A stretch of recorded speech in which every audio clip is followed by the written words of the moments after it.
Thank you very much, Denise, for that great introduction. I will share my slides right now if I can find them.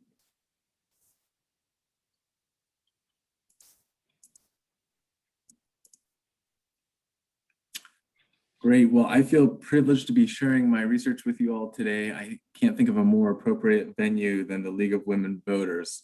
And some of this presentation is based on my doctoral dissertation research, as Denise mentioned, that I conducted at the University of Minnesota. Some of it was published last year in an article, and some of it I've conducted in the years after my dissertation. So the first half of this presentation is going to focus on the question, what are voting habits? And the second half is going to present an analysis of how certain elections experienced as a young adult, especially highly salient elections, strengthen lifelong voting habits. So we'll have some Q&A hopefully at the end where we can talk about the presentation or any other issues related to voting habits that you all are interested in. So research on why people vote is sometimes described as an embarrassment of riches. This is because researchers have generated a long list of predictors of turnout. Things like income. People who are richer tend to vote at higher rates. The rain. When there's more rain, fewer people show up to vote, fewer Democrats in particular. Age. People who are older vote at higher rates. Religiosity. And there are numerous other predictors of turnout. But they say that it's an embarrassment because there aren't many overarching theories about what motivates people to turn out. We don't know how all the pieces fit together, and researchers haven't sufficiently studied the role of habit in voting, one of the most important influences on voting that has the potential to sort of bring together some of these pieces. So we know that a person's past election turnout is the strongest predictor of her future turnout. Voting once makes a person want to vote again and again. Many researchers describe the overtime turnout persistence as habitual voting. The term habitual suggests a psychological mechanism, but that mechanism hasn't been thoroughly studied. And that's what this study attempts to do. So what is habit? Habit is a type of automaticity. It's automatically elicited behavior in response to a cue from a specific context. What are quote unquote automatic behaviors? Automatic behaviors are ones that are less dominated by cognitively effortful consideration. Specifically, researchers say there are 4 characteristics of automatic behaviors. They're done efficiently and with minimal awareness, control, and intentionality. All right, and the next bullet mentions that a context can be a place, time, social situation, or emotional state. So what factors cause turnout habits to form over time? People form habits as they repeat a behavior in a stable context over time. So repeated voting is a necessary condition for habit formation. A first-time voter cannot simply decide, I want to be a habitual voter. You actually have to go out and sort of repeatedly vote. And then another necessary precondition is a stable voting context. So some elements of voting contexts change, but voting contexts are generally pretty stable. You can only vote at state circumscribed locations, times of the year and times of the day. Voting is also done at the same time of the year a lot of times, and ads on TV will let you know when that time of the year is approaching. Other activities like watching sports events can be done in different places, different times, and different situations. The element of voting context that can change the most is place. As people vote repeatedly in the same place, they come to link voting with that place and sometimes how they get there from their residence. So that is one reason why when you move residences and move voting locations, you're somewhat less likely to vote after the move. Studies have repeatedly shown that.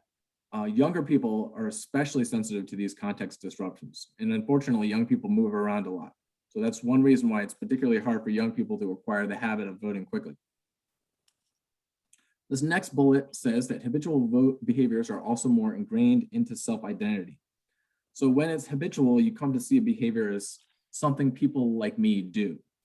And then you start to feel unlike yourself if you don't do it. People sort of notice that with recycling sometimes. If you are a habitual recycler and you throw away a big plastic container, that sort of feels weird. You don't feel like yourself. So as Aristotle said, we are what we repeatedly do. That quote is sometimes attributed to the philosopher William Durant in 1926, but there's some debate over that. So we are what we repeatedly do. And then down in the last bullet, rewards is sort of the last piece of habit formation. It's important to recognize that psychological rewards like feelings of pride, excitement, contentment help motivate behavior at the beginning of the habit formation process, especially. Early on with voting, those emotions play a part in motivating future voting. But after you've become a habitual voter, the emotions aren't quite as important in motivating turnout. They're sort of there, but they don't bring you to the polls quite as much. This isn't a perfect representation of the habit formation process, but it illustrates three of the basic elements. Contextual cues down in the bottom left trigger an action, which eventually becomes a routine. And the routine then produces a reward. Rewards then motivate future behavior. After this happens enough times, the behavior becomes routinized and more automatic and more ingrained into the self-identity and quote unquote habitual. So rewards tend to be more important early on in the habitual habit formation process. What is a habitual voter? How do we apply this habit theory to voting? So habitual voters should have two characteristics: an ability to automatically carry out voting in the usual context, self-identity as a person who frequently votes. And voting more automatically means voting efficiently and with minimal awareness, control, and intentionality, which I mentioned before. And the cognitive costs of voting will be lower when voting is habitual. So people often say there's sort of a cost-benefit analysis, and you vote when the benefits outweigh the costs. Some of the cognitive costs are knowing how to get to the polls, where to go, fitting into your daily routine, what to bring, and that's less automatic if you haven't done it often. That's more automatic after you've repeated it often, especially in the same context. So for many of us who are habitual voters, it doesn't even seem issues. And in fact, habitual people who have the habits of things don't tend to think about the actions that led to their, becoming a habit. But for people who haven't done it, who are moving around all the time, sort of thinking about what to go, what to bring, creates a little more anxiety. They don't know exactly where to go. They might have to look it up, and then those are all opportunities to sort of just stay home and not actually end up voting. So the next bullet says habitual voters vote regardless of their interest in the current election. Non-habitual voters vote when they are interested in the candidates and issues. We talked a little bit about this before, but basically habitual voting is less influenced by cognitively effortful considerations, such as interest in the candidates, parties, and policy issues surrounding an election. Finally, rewards like positive emotions will help motivate voting, especially at the beginning stages of voting habit formation. Non-habitual voters will be turned on to voting more when they feel good from voting. For habitual voters who have voted a lot, voting is already automatically linked with more pride and positive emotions and less anxiety and negative emotions. I'll just stop for a second. Are there any questions yet?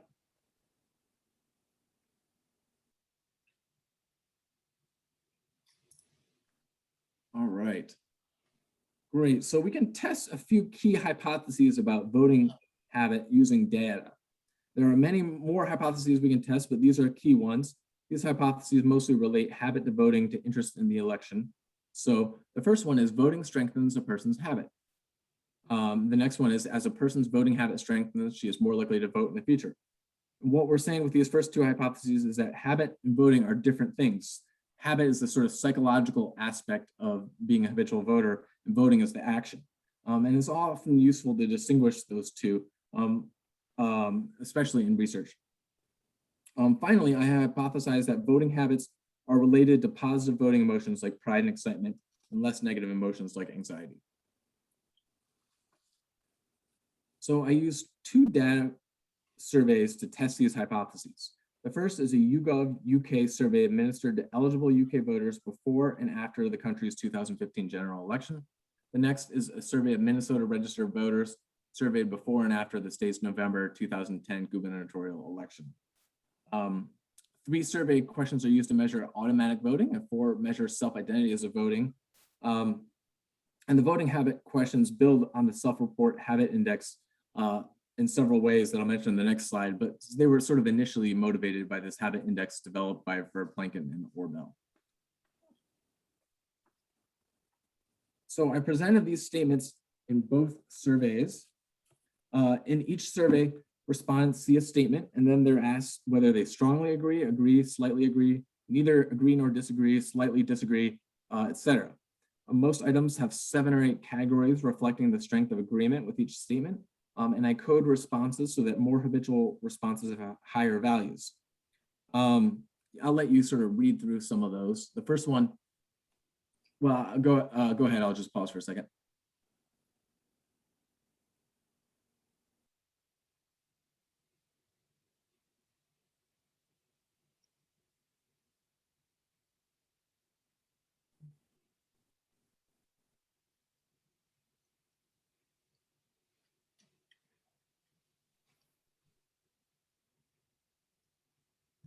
So these voting habit questions sort of build on the previous index in a few different ways. First, I include multiple items to reflect self-identity rather than just one in the previous index. I use some items motivated by research in sociology and environmental identity. Second, I try to use context-specific language as often as possible. So I use statements about voting in an election for governor or voting in my polling place and not just quote unquote voting. And third, the items that directly tap behavioral frequency are eliminated. These habit questions are supposed to get at the psychological elements of voting habit, not just how often you vote. Also, in general, these statements are designed to elicit responses about in-person election day voting in one's precinct location rather than earlier absentee voting. But in the future, for future surveys, I could tweak the items about getting to the polls to work with absentee voting too.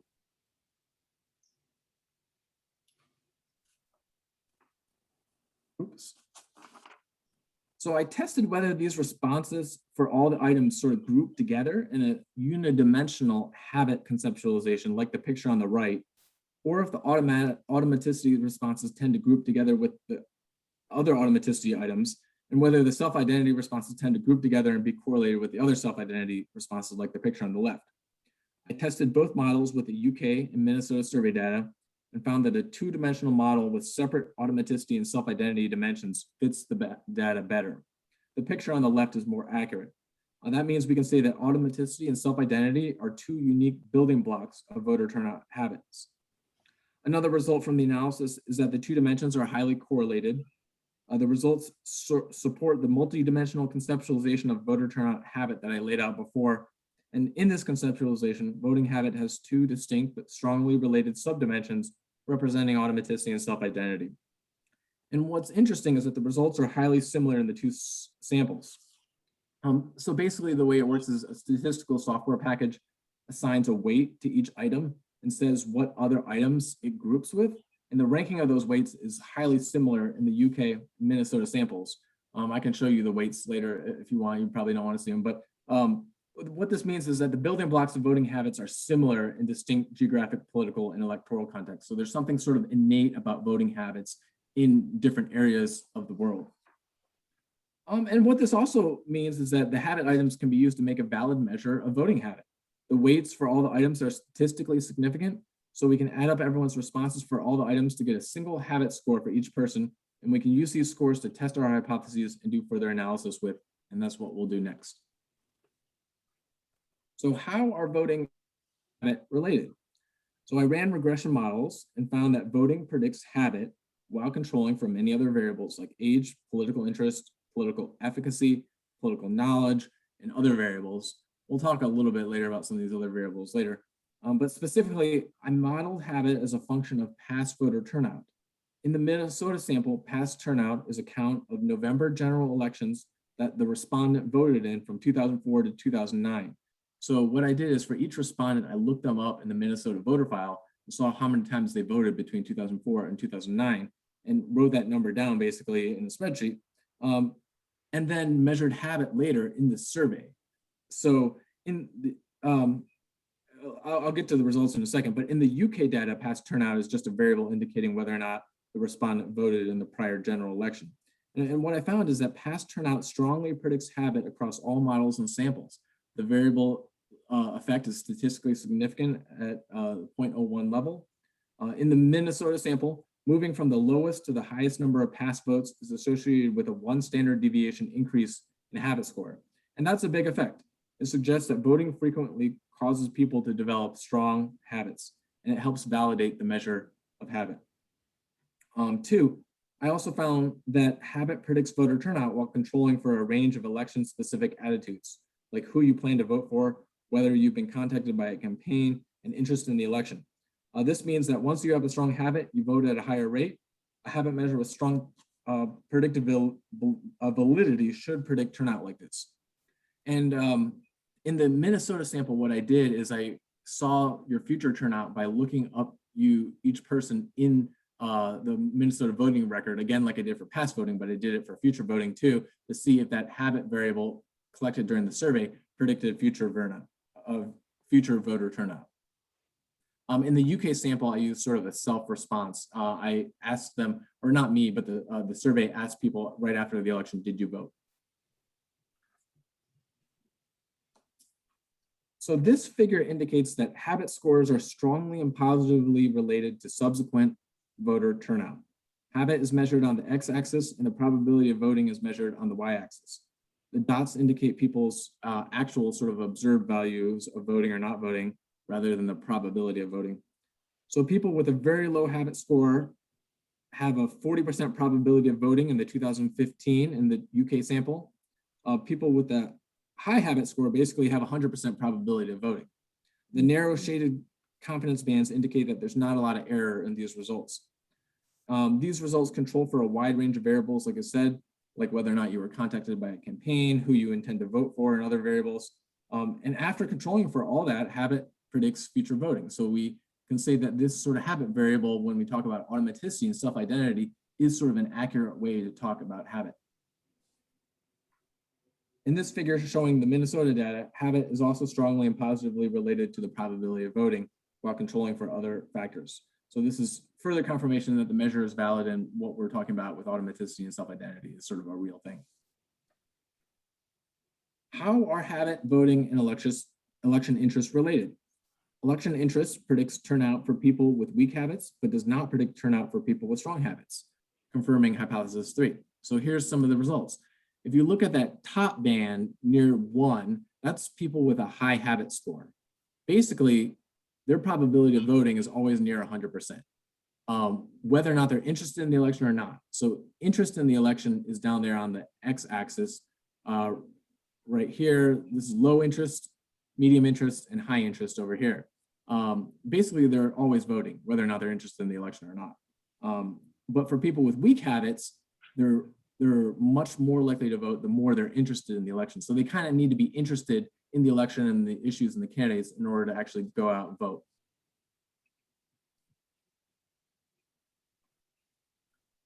So Matt, using the habit measure, I found that voting habit was related to many other variables too. So the first is political knowledge.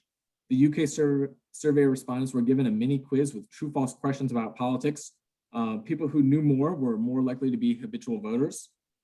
Habitual voters also feel more politically efficacious, feeling that they can influence the political system and that the system responds to their demands and public interest. People who are more interested in politics in general are also more likely to have high habit scores. People who are more partisan have higher habit scores. And related to the last hypothesis, for habitual voters, several emotions were more strongly linked to voting. And these are pride, excitement, and less anxiety. So this confirms the hypothesis. Basically, I asked people in the survey how strongly they associated voting in general, not in any specific election, but voting in general with pride, excitement, and anxiety. And we find that people with the high habit scores, controlling for everything else, are much more likely to be habitual voters. Also, too, habitual voters were more likely to think of voting as a civic duty, and they were more likely to have family and friends who value voting. So this paints a very positive picture of habitual voters. Any questions? Matt? Yeah. Jen had a question that might kind of relate here at this point. How can we get non-voters to realize that all local, state, and federal representatives affect their lives on a daily basis? So would that link into whether you have the habit or not?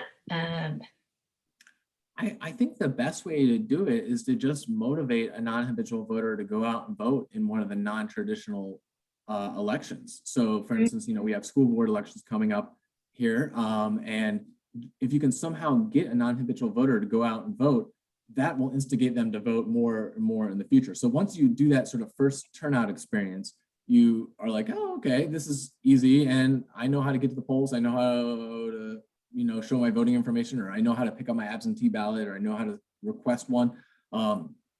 And hey, I feel good. Look, I voted, and you get that sort of civic duty boost and that pride boost, and then you're more likely to do it again. And then you start to sort of see yourself as, I'm a person who votes. And so then the next time around, when a local election comes around, you're more likely to do it. So you just got to somehow motivate that person to get to the polls the first time. And government can play a role in that, and sort of advertising, hey, here's how to request your absentee ballot. For instance, a new study just came out that said Colorado really increased turnout in their law a handful of years ago that made absentee voting a whole lot easier. So basically, you can do more things like make voting easier and more automatic and sort of more convenient. And I think convenience will really help get non-habitual voters out to the polls. Great. Yeah. Then Philip Wrigley also had a question related to that variable of when you move, you have a disruption in that habit. So Philip says, as a high school government teacher, I often work with the League of Women Voters to get students registered to vote. Shortly after registering high school, young voters are then dislodged from the context in which they registered, such as by going to college and or moving out of their home, often before they have had the opportunity to vote. Does this help develop a voting habit, or does it work against it by creating barriers to voting? It really does work against it. So I would advocate starting voting earlier, like at age 17, if we could. I mean, there's ways of doing pre-registration in some states where you can register early, and then some areas actually allow 17-year-olds to vote in some elections, some local elections. In Europe, that's a little bit more common. I think in Scotland, you can do it at 17. So that helps, because once you sort of get a election under your belt in a familiar, comfortable context like home, you're probably more likely to vote again. But the problem is, once you move, that does sort of dislodge the context a little bit. And so it's tougher, it is tougher for young people to establish the habit of voting, because it's a new place, a new situation. They're just not used to it. And so, I really think that if they could vote once earlier, that would sort of help their turnout before they move.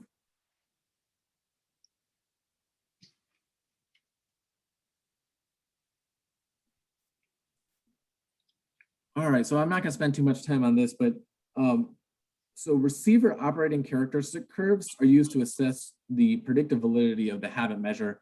ROC curves are often used in epidemiology research to determine if a medical test correctly diagnoses people with and without a disease. They're also used to test the predictive validity of criminal risk assessment questions and whether or not responses predict failure to appears and future crime. But here, what we're doing is determining if the habit variable correctly identifies whether people go on in the future to be voters or non-voters. So optimal classification variables will generate ROC scores that lean towards the upper left quadrant of the plot. We'll see that in the next slide. So the question we're trying to answer is, how well does habit predict future voting?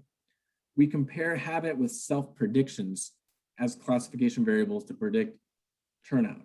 Self-predictions is asked a few days before the election. Habit is measured before the election too, and turnout is measured after the election. So self-predictions should be the best predictors of turnout if respondents are good at following through on their self-perceived likelihood of voting in the days leading up to the election. Like, supposedly you know yourself the best. So this is a tough test for the habit variable. Can it predict future turnout as well as people's own self-predictions? Unfortunately, these figures are a little small, but here are the results.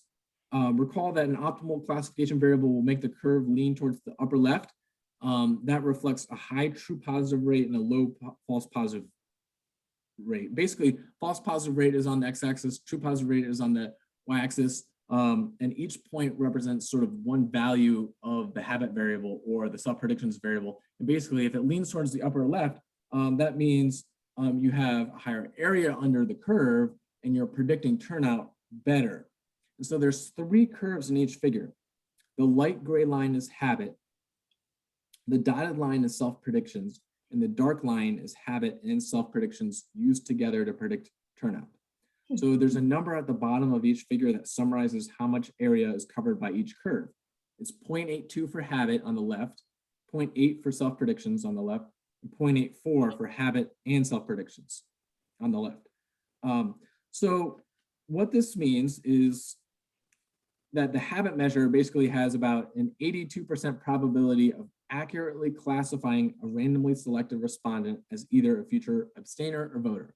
So this is a little complicated, but basically if you pick out one random person from the survey, what this result says is that the habit variable by itself with no other variables has about an 82% chance of correctly classifying you as later going on to be a voter or non-voter.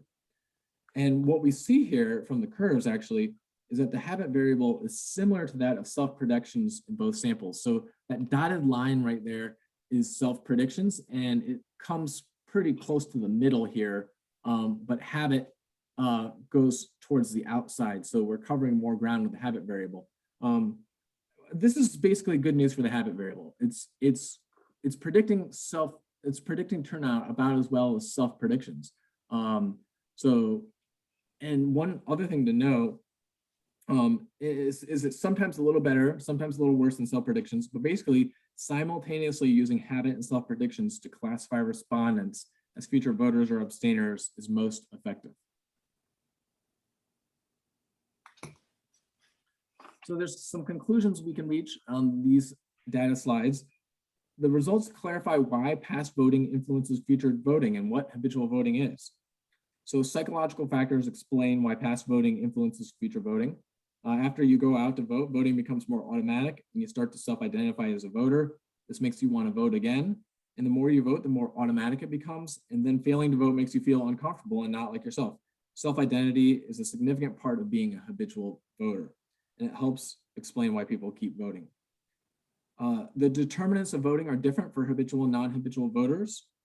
Many factors like interest in the candidates and interest in the election influence your vote less and less as you become a habitual voter. At some point, if you become a habitual voter, like many of us here, you always vote regardless of your interest in the election. Interestingly enough, habitual voters do tend to be more interested in politics than the elections anyways, but even if their election interest sort of goes down once, they're still going to go out and vote. So let's suppose there's an election that habitual voters not really that interested in the candidates on, they're still going to go out and vote. So the next bullet says, the voting habit scale is the first available measure of psychological voting habit strength too. So this is what I found is that this is a useful tool for political scientists to measure and study psychological voting habits. They can use it in studies to see how certain get out the vote interventions influence people with weak and strong voting habits.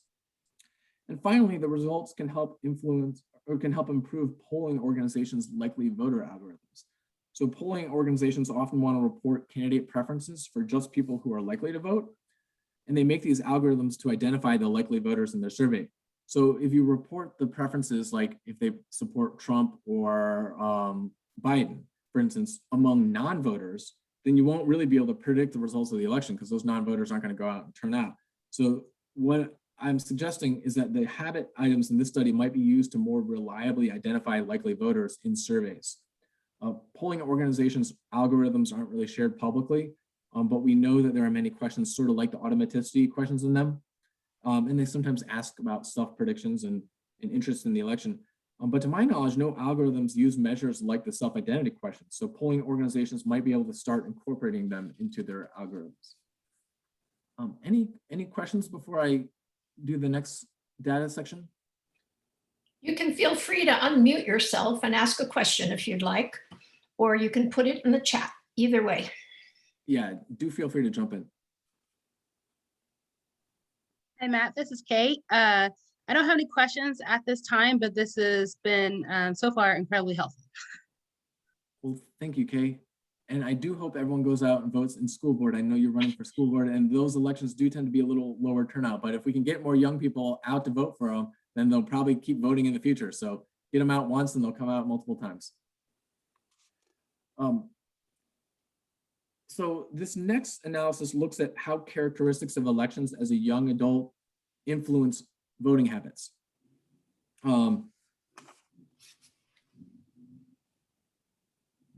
we know that the period when a person reaches political adulthood can influence partisanship. People who reach the age of voting eligibility under certain Democratic presidents are found to identify as Democrats at a higher rate in the future, and vice versa for Republican presidents. It can also influence stability of political attitudes. So coming of political age during a presidential election can lead to crystallizing of political attitudes over the campaign period and voter turnout. For example, studies of uniquely salient elections indicate that people have a higher likelihood of voting in future elections when one's first election was salient. This is true of the 1968 US presidential election and the 1994 South African election when Nelson Mandela was elected president. If you voted in those elections as a young adult, you were more likely to vote in future elections. Conversely, youth whose first eligible election was for European Parliament, elections that are considered second order and elections with lower stakes, were a little bit less likely to vote in the future. So I want to show a graphic that illustrates this, and I will stop sharing my screen and share this. Hopefully people can see this. So this is a great New York Times graphic showing that when you were born and when you came of political age influences your future political views. We can turn this dial to go to any year that you were born. And here we see if your curve goes towards the top, you're more likely to be a Democrat later or a Republican later in life. And if your curve goes towards the bottom, you're more likely to be a Democrat later in life. So let's go to people born in 1950. Here we see that, and you can see the president around the age of 18 or 20 is down here.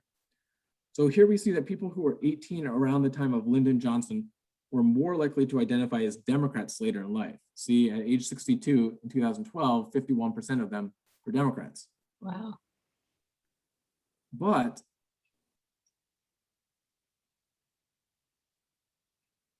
if we go to people born in 1955 who were 18 around the time of Nixon and Ford, you were more likely to be a Republican later in life. See, your area, you're on the top area here, you're 53% of them are Republican. And again, most people are pretty stable in their partisan identity, and so this is sort of at the margins, but nevertheless, it is an effect that we see and it's statistically significant in this study. And then if we go, let's see, to 1964, people who were 18 around the time of Reagan and Bush, they were much more likely to be Republicans later in life. So when you come of political age influences your partisanship later in life. And what I'm testing in this paper is whether the type of election around when you come of political age affects your future voter turnout habits.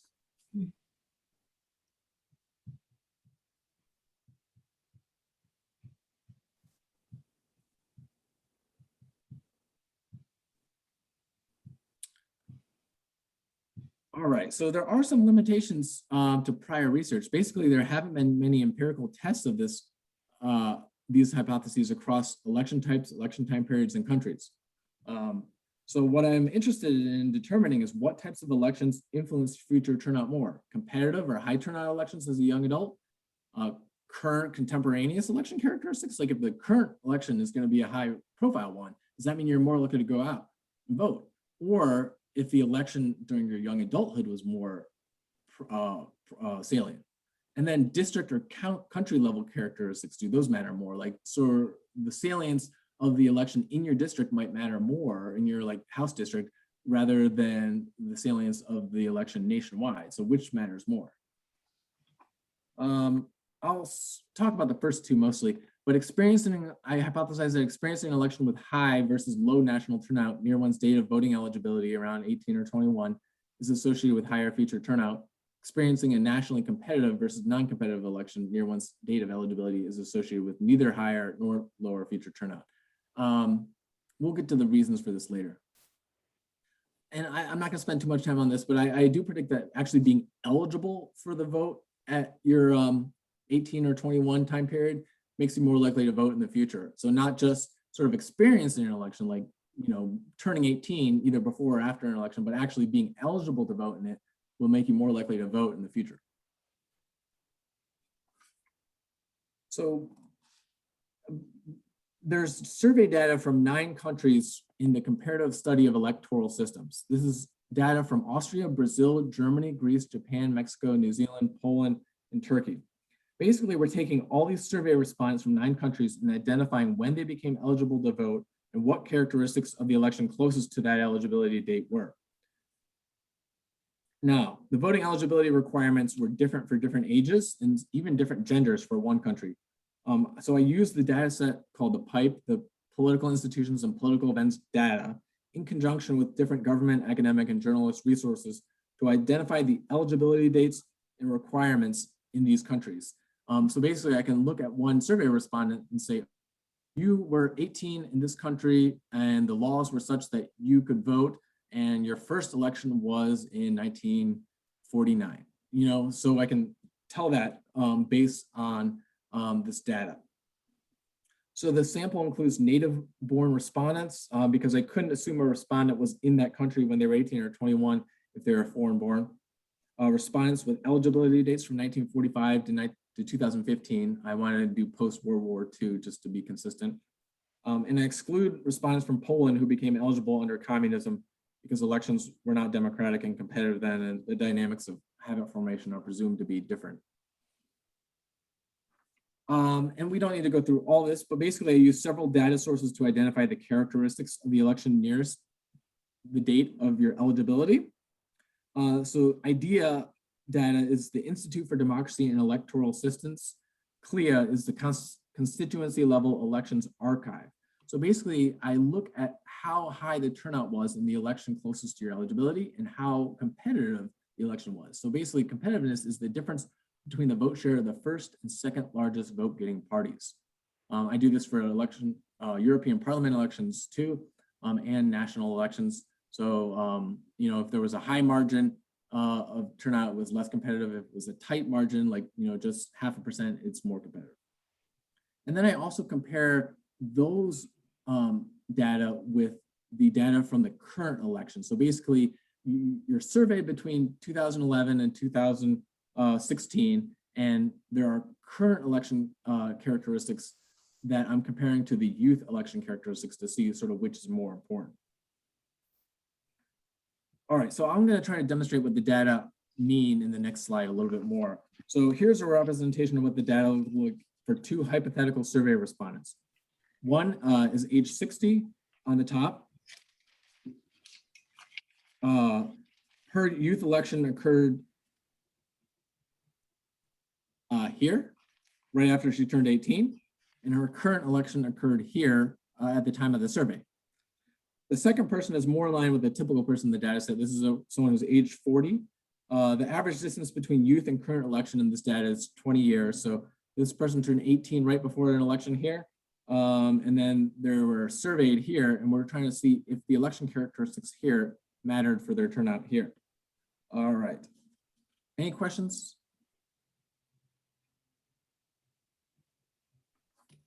So here is just some descriptive statistics. What I did is basically took everyone in the data, not controlling for anything, not running any models, but basically dividing you up into quartiles based on the turnout of your youth election on the left and the competitiveness of your youth election on the right.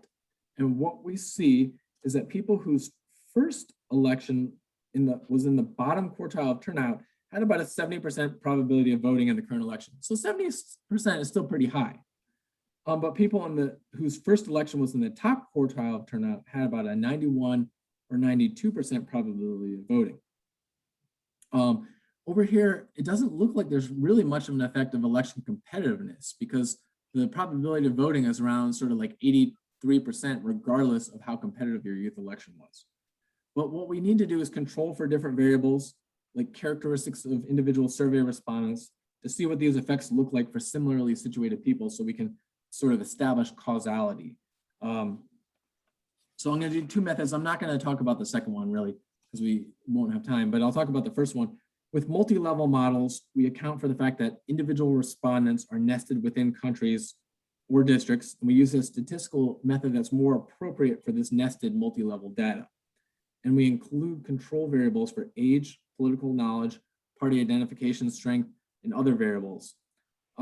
What's neat about the this survey, the CSES, is it uses very similar wording in each country. So we know that the control variables are created very similarly across countries. So we're asking people for education in a very similar way. We're asking people for campaign contact in a very similar way.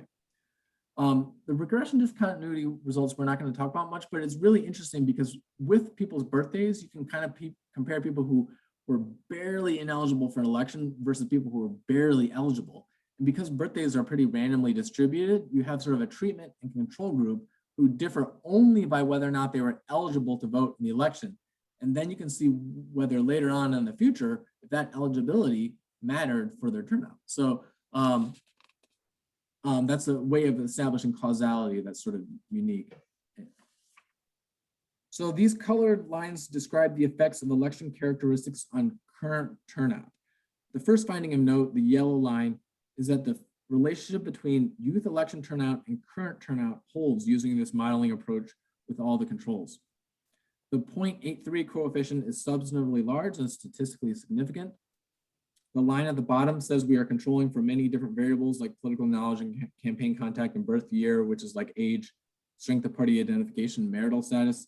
We're also controlling for a couple other variables here, like whether or not the youth election was an election for European Parliament, whether they had compulsory voting in the current election. So let's see. The second finding of note, the first pink line, is that the turnout rate in the current election is significantly associated with the respondents' probability of voting in the current election. So this is not entirely surprising. It's basically an effect by definition. So when turnout is more in the election, a larger share of the individual respondents in the survey are voting. But what's fascinating is that the effect of youth election characteristics is not that much less than the effect of current election characteristics.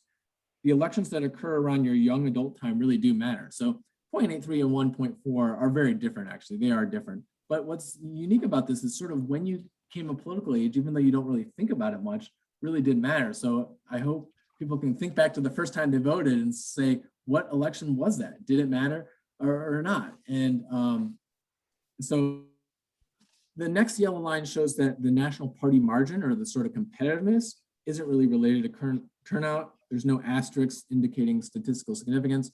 And the current election margin isn't, the party margin for the current election doesn't really matter either. So basically, like sort of like a high turnout election is more salient in getting you to vote, but a competitive election doesn't really matter too much. So I'll give an example of that later on. So these effects are shown visually here. In the top left, we see that the effect of youth election turnout is strongly and positively related to the probability of a person voting in the survey. So if you came of political age near an election with 30% turnout, then later in life, around 2011, 2015, you had a 72% probability of voting.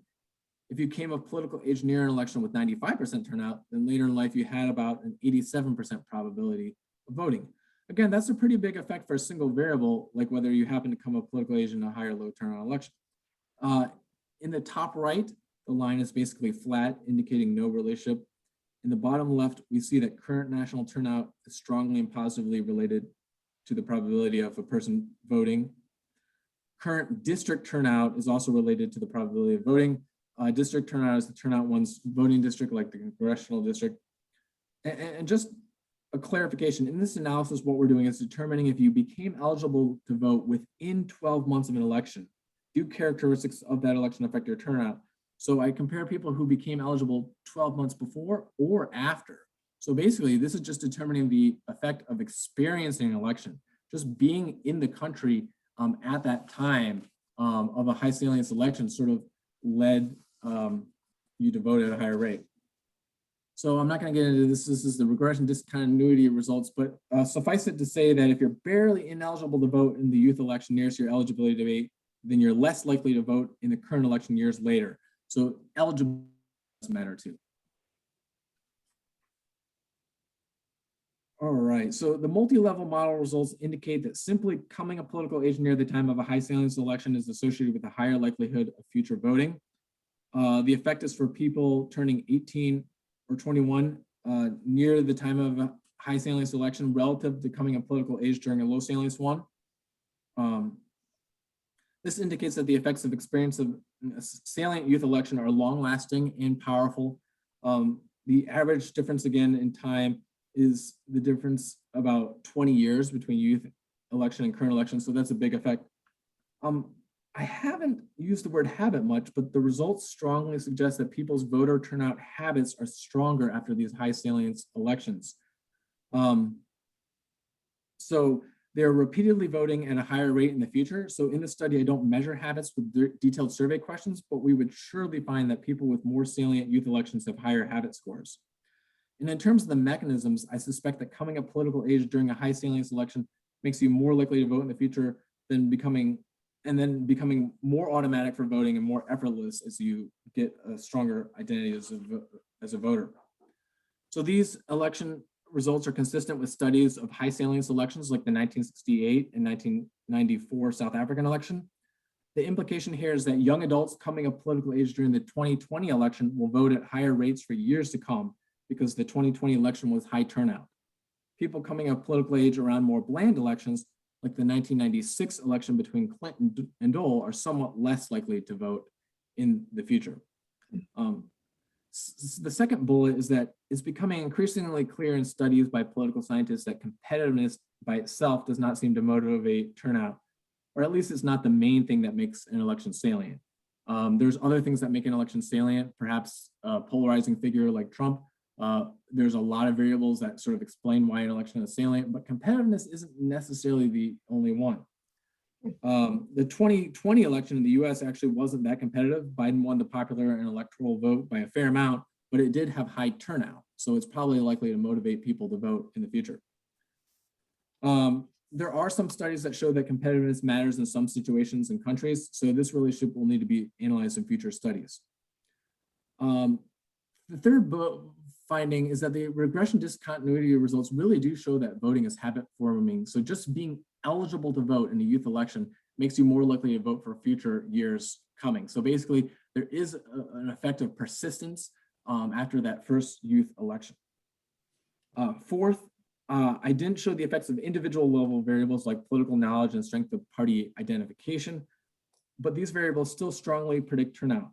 It's not just the youth election variables or current election variables that predict turnout. So you can get people to vote at higher rates by making them more knowledgeable, more politically efficacious. And there's lots more ways that you can make people motivated to vote in low or high turnout elections that matter for people's future turnout too. And we can talk about those later if you want, but thank you all for listening, and I'm open to any questions that you might have.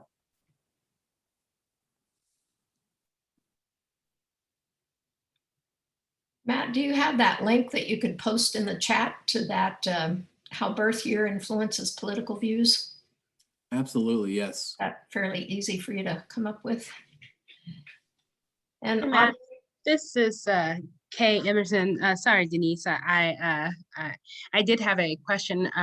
So as you kind of talked about with voter turnout, it really kind of competitiveness doesn't really kind of add to an election being more salient, but it does have something to do with, that age range. I'm just kind of curious about, what are some things, some practical steps that we are able to take to, help our youth be just more interested, I really kind of think about that because I think about, our 17, 16-year-olds and almost 18-year-olds, and then should we be focusing on civic engagement in the earlier years, starting in like middle school, like based upon your research, is there anything practical that we can do to kind of support that? Does that make sense?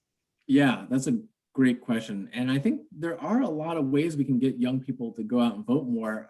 This research didn't show it, but basically voting is a very social activity. So one thing that you can do is talk about how, have people talk about how they're voting to their friends and to their social group. Like for instance, there's a little button on Facebook now that shows like, hey, I voted, and it advertises it to all your friends. And that does tend to have an effect in studies they show to get people to go and vote more.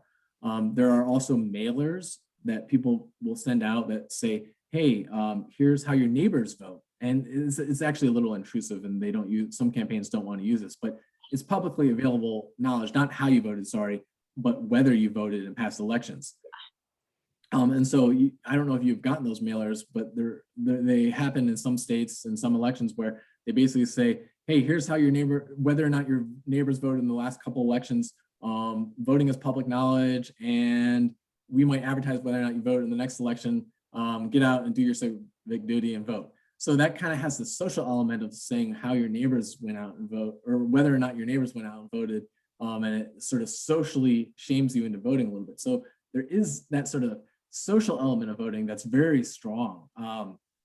And that mailer that I just cited happens to do really well in getting people to go out and vote, whether or not it's seen as negative or not. There's that. And then I think there's just information too. Like, I mean, good old fashioned political information, because the variable of political knowledge really matters for whether or not you vote. And they do find that basically if you can give young people more information, they become more interested in the election, and they are more likely to turn out. So the first set of habit studies I showed that among non-habitual voters, if they were more interested in the election, they were more likely to vote. If they were not interested in the election, they were way less likely to vote. So getting them interested in the election somehow can really quite help.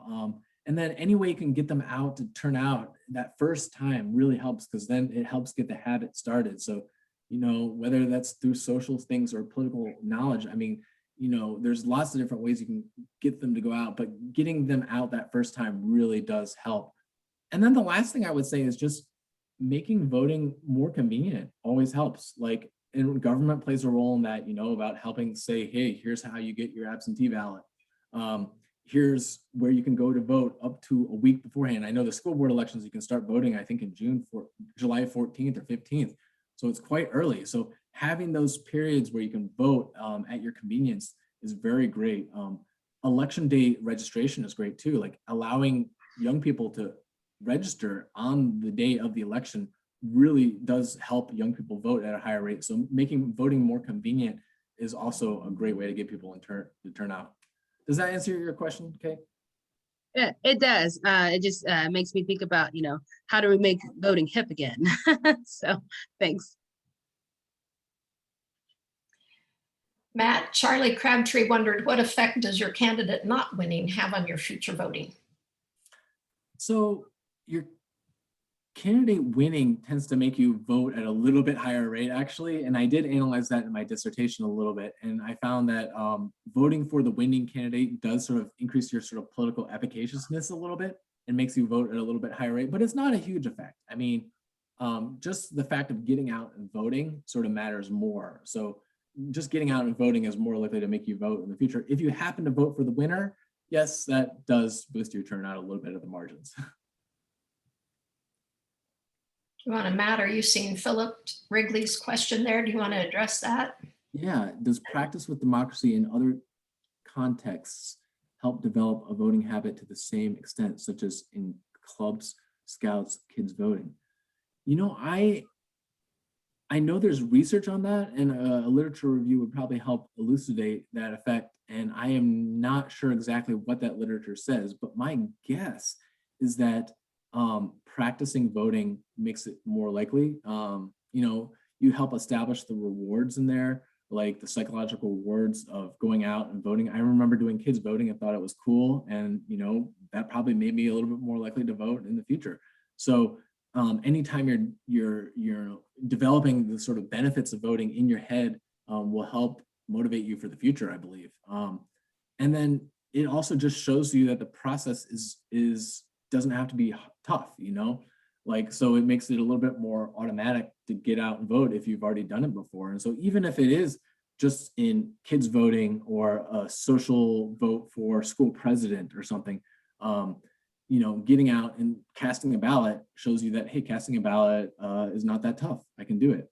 So I would say practice with democracy in other contexts would definitely help. And, you know, and you know, getting knowledge in these civics classes probably helps a little bit too. I know that's not quite practice with the behavior. And so I would say practicing with the behavior, like kids voting, is more important, but a civics class infuses knowledge, which helps as well.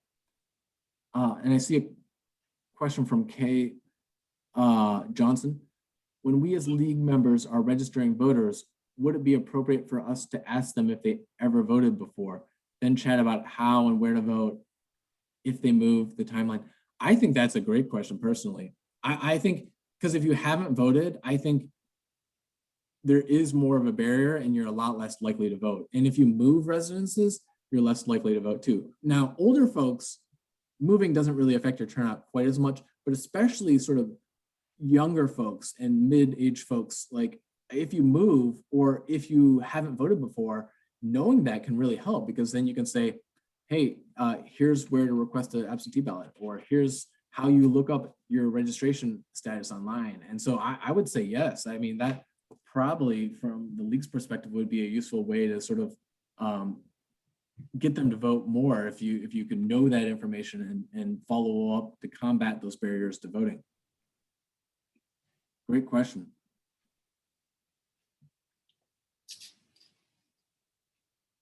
And I see another comment, our library does a great job with helping students get interested with mock voting. My kids have enjoyed getting voters training stickers at the polls, and that was fun. Yeah, I would say that sticker is great. You know, mock voting certainly probably helps in some ways. And, you know, getting the process hip, as you said, Kay, is good, hip and fun. And it is fun, and you're doing your civic duty. And as you become a habitual voter, you're more likely to think voting is a civic duty. And so you get that benefit again and again.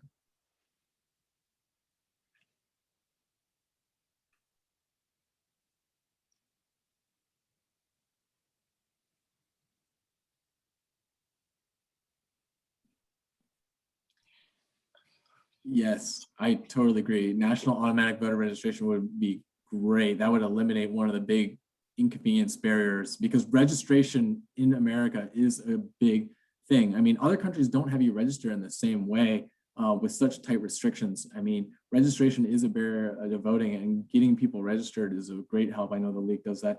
And getting automatic registration would be wonderful if we can get it. Unfortunately, there's a lot of laws in states that are sort of paring these back that we've seen across the nation, and I really hope that trend ends.